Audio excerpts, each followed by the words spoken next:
जय हिंद दोस्तों। फ्रांस और भारत के बीच में एक डील हो चुकी है और डील इस बात को लेकर के हुई है कि भारत के प्रधानमंत्री नरेंद्र मोदी का कहना है कि हमें 114 जो राफेल है वो चाहिए। इस चीज को लेकर फ्रांस और भारत के बीच में एक डील हो जाती है और डील के लिए भारत कुछ शर्तें रखता है। भारत का कहना है कि हम जो ये 114 राफेल है वो चाहते तो हैं, लेकिन इसके लिए 50% जो भी चीजें होंगी इसमें, यानी कि यदि राफेल बनाने के लिए जो भी चीजों की जरूरत लग रही है उसमें 50% भारत लगाएगा और 50% जो है फ्रांस लगाएगा। इसका नाम राफेल ही रहेगा, लेकिन इसमें भारत की भी हिस्सेदारी हो जाएगी। इससे होगा क्या कि भारत को भी उन चीजों का नॉलेज हो जाएगा, उन चीजों की टेक्नोलॉजी जो है भारत के पास आ जाएगी जिनकी भारत को सख्त जरूरत है। आप जानते हो, हथियार के मामलों में आज के टाइम में सारी दुनिया बहुत तेजी से लगी हुई है। मैंने आपको पिछले सेशन में बताया, जिसमें इजराइल जो है वो भारत के साथ में मिलकर हाईटेक हथियार है वो बनाना चाहता है। इसी तरह से भारत फ्रांस के साथ में भी अब हथियार बनाने लगा है। भारत बहुत सारे जो ऐसे देश है 2025 के बाद में से बहुत सारे ऐसे देशों के साथ में भारत हथियार बनाने में लगा हुआ है, खास करके उन देशों के साथ जो अमेरिका के साथ में लगे हुए नहीं है। आप देख सकते हो जैसे कि रसिया, जिसमें हमने रसिया के साथ में ब्रह्मोस बनाई। उस ब्रह्मोस का परिणाम यह है कि उसको जो पाकिस्तान है उसने बहुत अच्छे से देखा, उसका नतीजा उसको समझ में आ चुका है। इजराइल के साथ में मिलके जो बड़े ड्रैगन फ्लाई 3 नाम के जो ड्रोन्स है वो हमने बनाए, जिसे हमने आर्मेनिया को बेचे। उसके बाद में भारत बहुत सारे ऐसे देशों के साथ में आज के टाइम में डील करने में लगा हुआ है हथियार को लेकर, क्योंकि आज के टाइम में जो दुनिया है वो टेक्निक के साथ में आगे बढ़ रही है। जो एआई का जमाना है उसके तहत बड़े बड़े जो हथियार है उस लेवल के हथियार यूज किए जा रहे हैं, जिसमें आप प्रोक्सी वेपन भी जिन्हें कह सकते हो। तो इस तरह की चीजें आज आगे बढ़ रही है। अब राफेल को ही भारत क्यों खरीदना चाहता है? क्योंकि जिस तरह से अमेरिका F-35 भारत को बेचना चाहता था, लेकिन भारत उस F-35 को खरीदना नहीं चाहता है। ऐसी क्या चीजें हैं, खासियत है राफेल के अंदर, तो इस चीजों के बारे में आज हम जानने वाले हैं। साथ ही भारत किन किन देशों के साथ में और डील करने लगा हुआ है, व राफेल ने कहां कहां पर अपने ऑपरेशन पहले कर रखे हैं, इन सारी चीजों के बारे में आज हम जानेंगे। जय हिंद दोस्तों, मेरा नाम है कपिल और मैं आप सभी का स्वागत करता हूं एजुकरेंट इंडिया पर। दोस्तों, यदि बात करें राफेल की, तो आज के टाइम में भारत के पास में सिर्फ 29 के आसपास जो राफेल है वो अवेलेबल है। भारत इनकी जो संख्या है वो 42 तक लेकर के जाना चाहता है, इसीलिए भारत फ्रांस के साथ में मिलकर के राफेल खरीदना चाहता है। यदि राफेल की बात की जाए तो राफेल एक ही बार में जो इसकी रेंज है वो 3700 किलोमीटर तक की है, यानी कि पाकिस्तान को वो पूरा कवर कर सकता है। और रही बात चाइना की, तो चाइना को वो आधा कवर कर सकता है। हम राफेल के मामले में इसीलिए तेजी से आगे बढ़ रहे हैं क्योंकि आज के टाइम में चाइना जो है वो अपने हथियार को काफी ज्यादा अपडेट कर रहा है, इसीलिए हमने राफेल को भी अपडेट किया है। राफेल को अपडेट करने के लिए हमने राफेल की जो जनरेशन है वो 4.5 से 5 जनरेशन तक के राफेल हम आज के टाइम में जो फ्रांस है उससे खरीदना चाहते हैं।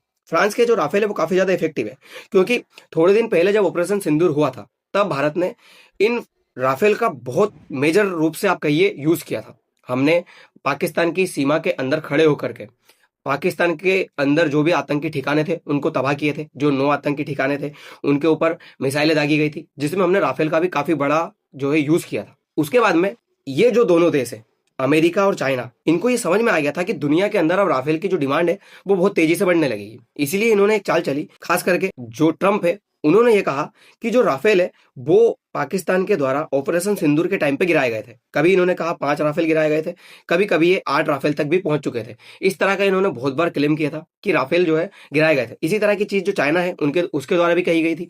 इन दोनों देशों का फिर जांच पड़ताल की गई तो बाद में पता चला कि अमेरिका और चाइना दोनों जो है राफेल की वैल्यू को खत्म करना चाहते थे, क्योंकि ये जो दोनों देश है ये खुद के जो फाइटर जेट है वो बेचना चाहते हैं। जैसे अमेरिका का F-35 है, वो अमेरिका चाहता था कि दुनिया के अंदर बिके, क्योंकि राफेल की डिमांड कम होगी तभी तो F-35 बिकेगा। खास करके भारत जो है F-35 को खरीदेगा। दूसरा जो चाइना है उसके पास में जो है J-35 है, तो चाइना चाहता था कि उसके J-35 बिके। तो ये जो दोनों देश है ये झूठा नैरेटिव फैला रहे थे और चाह रहे थे कि दुनिया के अंदर इनके जो प्रोडक्ट है, इनके जो फाइटर जेट है उनकी डिमांड बढ़े और जो फ्रांस का राफेल है उसकी डिमांड घटे। इसीलिए ये दोनों जो है इस तरह का नैरेटिव फैलाने की कोशिश कर रहे थे। लेकिन फिर बाद में पता चला और ट्रंप ने कबूल भी किया कि ऑपरेशन सिंदूर के टाइम पे 3 जेट्स गिराए तो गए थे, लेकिन वो राफेल थे, ये बिल्कुल सत्य नहीं है। तो इस चीज को जो है बाद में एक्सेप्ट कर लिया गया। उसके बाद में जो यूक्रेन है उसने फ्रांस के साथ में मिलकर के 100 राफेल खरीदने की डील कर ली। अब आप सोचिए जेलेंस्की कौन की साइड है? नाटो में जाना चाहते हैं जेलेंस्की जो है ट्रंप के तरफ है, यानी कि अमेरिका की तरफ। अब अमेरिका के F-35 को छोड़ करके वो खरीद किसको रहे हैं?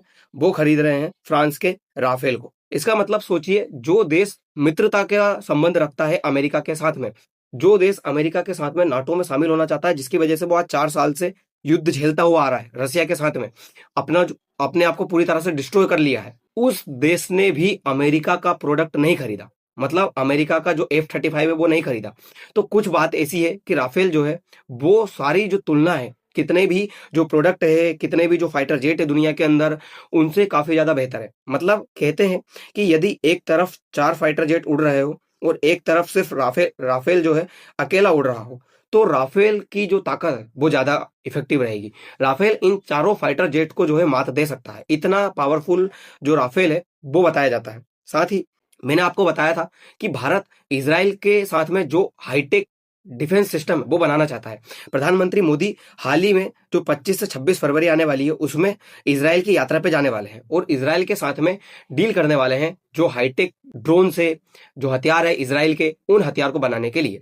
ये डील भारत और इजराइल के लिए इतनी ज्यादा किफायती साबित होगी क्योंकि दुनिया के अंदर भारत और इजराइल वो कंट्रीज है जिनके ऊपर मुस्लिमों के ऊपर अत्याचार करने के लिए उनके ऊपर इल्जाम लगाया जाता है। आप जानते हो गाजा के अंदर इजराइल जिन लोगों के फिलिस्तीनियों के ऊपर हमला करता है वो मुस्लिम है। इसी तरह से भारत के अंदर बताया जाता है पाकिस्तान के द्वारा, जबकि ऐसा है नहीं, भारत के अंदर बताया जाता है कि ये हिंदू बहुल क्षेत्र है इसीलिए यहाँ के जो मुसलमान है वो सुरक्षित नहीं है। ये इस तरह के जो नैरेटिव्स है वो पाकिस्तान के द्वारा फैलाए जाते हैं। इसीलिए ये जो दोनों देश है वो साथ में मिलकर के अपने आप को मजबूती देने में लगे हुए हैं। इनकी जो दोस्ती है वो आगे लेकर के जाएगी। आप जानते हो ऐसा नहीं है कि मुसलमान के साथ अत्याचार किया जा रहा है।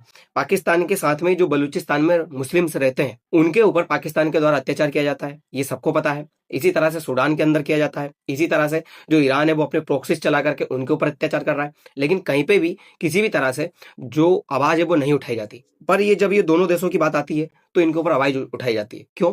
क्योंकि ये जो दोनों देश है ये मुस्लिम बहुल क्षेत्र नहीं है, ये दूसरे देश है, एक यहूदियों का एक हिंदुओं का। इसीलिए जो दूसरे कंट्रीज है वहां पे एक मुसलमान ही दूसरे मुसलमान को मार रहा है, इसीलिए वहां पे जो डिमांड्स है वो उठती नहीं है। अब इसराइल के साथ में जो हाईटेक वेपन्स है वो भारत इसीलिए बना रहा है क्योंकि पाकिस्तान और टर्की इन दोनों को क्या है काउंटर करना है। इसराइल भी चाहता है कि इन दोनों देशों को काउंटर किया जाए और भारत तो पहले से इन दोनों देशों को काउंटर करना चाहता है क्योंकि हम तो पहले से पाकिस्तान के, तो आप जानते हो किस तरह से रिश्ते हैं। जो टर्की है वो हमेशा से पाकिस्तान की हेल्प करता हुआ आया है, चाहे आप ऑपरेशन सिंदूर में देखिए, चाहे आप कहीं और सिचुएशन में देखिए, टर्की हमेशा से पाकिस्तान की हेल्प करता रहा है। पाकिस्तान को जो है उसने ड्रोन्स दी है ताकि वो भारत के ऊपर यूज कर सके।